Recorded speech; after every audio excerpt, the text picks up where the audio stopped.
and sliced his own knife across Cooper's shoulder, leaving a bright line of phosphoryl on the black fabric. Cooper gave a grunt of surprise. Slashing the agent again, Max leapt clear of the tree. In one fluid movement, Max landed and bolted up the path, veering right at the fork and dashing up the steep trail he had marked on the map. Cooper trotted after him, apparently unconcerned that Max was increasing his lead with a burst of amplified speed. Ignoring Cooper for a moment, Max focused his attention on the coppery summit as he raced up the mountain, climbing steadily above the timberline. It was 10 minutes of hard running before Max spied a small white pennant fluttering from a distant peak of jagged rock.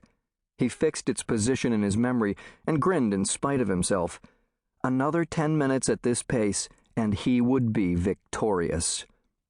As he ran on, however, his breathing was reduced to shallow gasps and then to agonizing, frantic swallows as the air became unbearably thin.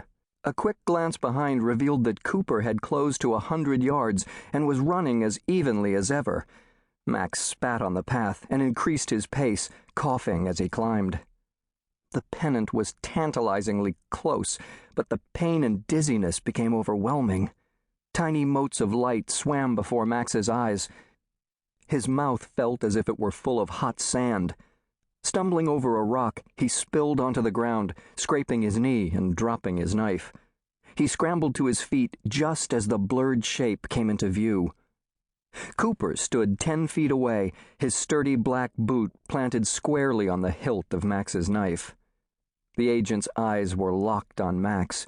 His chest rose and fell in long, slow breaths as he flicked a cold glance at the red patch on Max's uniform. The patch was a target, positioned directly over Max's heart. A successful strike there signified a kill and would bring the exercise to an abrupt finish.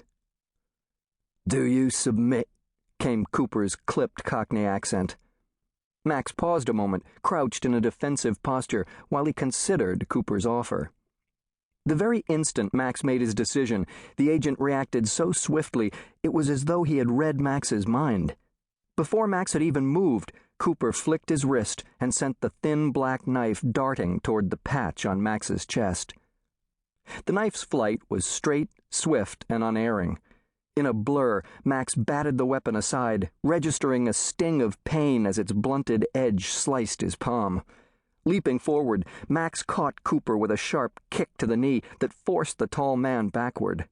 Max extended his fingers, and his knife flew obediently into his hand. He pressed the attack in a blinding array of subtle feints and blurred strikes. Rage churned within Max. How dare they send Cooper? Cooper wasn't another student. He was a solitary killer who hunted the enemy at the behest of his superiors. Today, he'd been sent to hunt Max, a move undoubtedly calculated to humble Max after a string of easy victories. Max pressed his attack at a wild, reckless pace. He would take the agent's patch as a trophy and pluck the pennant at his leisure. Unlike Max's previous opponents, however, Cooper wasn't cowed by Max's uncanny speed and aggressiveness.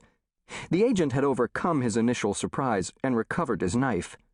The two now danced back and forth, Cooper a disorienting mirage of steel and smoke as he began to gather a cloak of shadows about himself. Soon, Max had to squint to see him at all, an ink-black silhouette against a backdrop of charcoal gray. Under such circumstances, it was difficult to gauge in which hand Cooper held his weapon, or even if a strike was coming. As the darkness deepened, the knife's glowing point became a sort of will-o'-the-wisp, bobbing and treacherous as it disappeared periodically, only to stab forward with exquisite speed and accuracy. Max tried to anticipate the attacks, but there was no pattern to them, and he was forced to rely wholly on his reflexes. There was a rush of air behind him.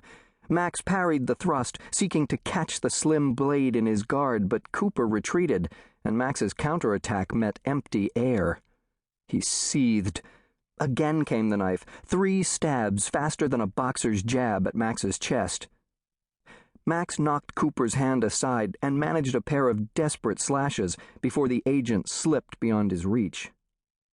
"Show yourself," Max spat in frustration.